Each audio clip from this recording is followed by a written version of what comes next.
Hi everybody, my name is Dr. Brian Denuzzo. I manage the tutoring center on the Celina campus of Collin College. Today we're going to talk about research poster basics, and this is in preparation for the Celina Campus Student Research Symposium. If you're participating in the symposium, you should have some poster templates available to you, probably through your professor's Canvas course. Here's an example of one of the poster templates. These are available to you to make your life easier, and we recommend using them. You'll notice that it's already kind of designed and laid out for you. Of course, you can make changes to any of the images and the text here. Except for the top portion here, you should have the title of your paper or your poster. Your name should be on there, your professor's name and the name of the course. And our logo should be on there, as well as our official use square over there. Do not remove those, we need those. So this is one example of what a poster might look like. Here's another example. So look through all of them and see which one applies to your research, which one you think would work best for you. So let's talk about poster layout. Generally, viewers who look at your poster will look at it in this zigzag form. They'll move from the top left to the middle to the bottom right. So we want to think about that when we're placing our information on our poster. We probably don't want to put important information in the corner where people might not notice. When we think about the text, we're going to have contrast on our posters. Some things will be in bold, some things will be italicized, some things will be larger or smaller fonts. That contrast draws your viewer's eye. Of course, where we place things on the poster, as we just said, the zigzag pattern, that could tell our audience about what is important. And then we have color, using different color contrasts to catch people's eye. Brighter colors or darker colors can do that. So here's a brief example of that, where we have the heading is in bold there to catch our audience's eye, to let them know that this is the heading of a section of the poster. We have a subheading in italics, and then we have the text is in plain text, and that's to give our audience kind of map through the poster.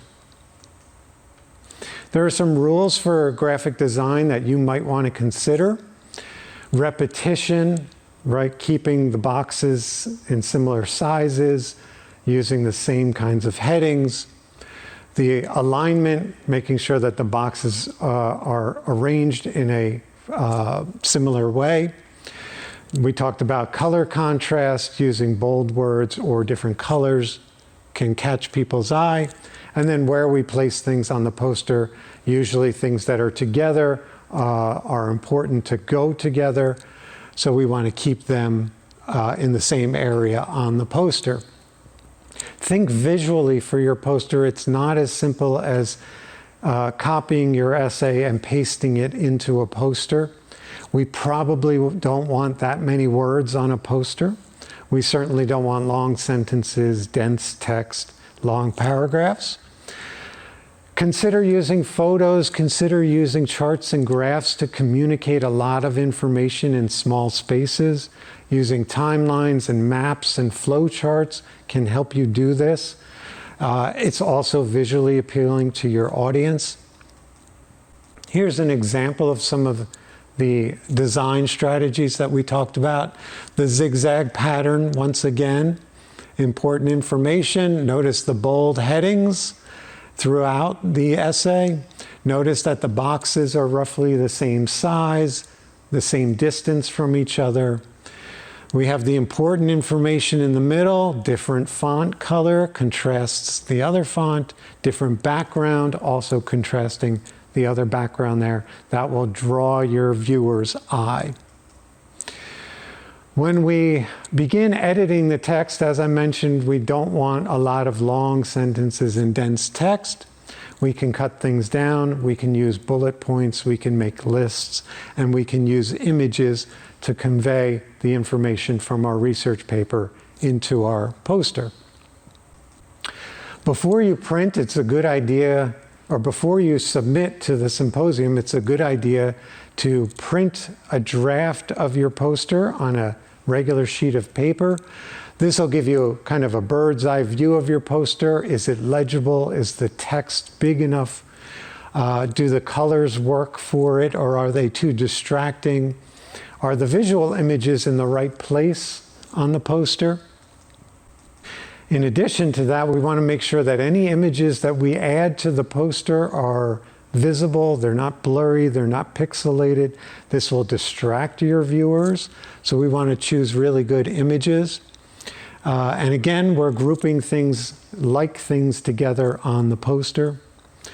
If you're adding new images, maps, charts that were not in your essay, those need to be referenced and included on your reference section of your poster.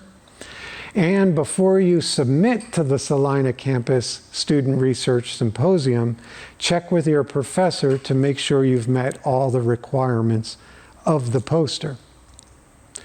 If you have any particular concerns about your poster, creating it and designing it and editing it, please feel free to stop by the Tutoring Center. We're on the ground floor in the library. Thank you.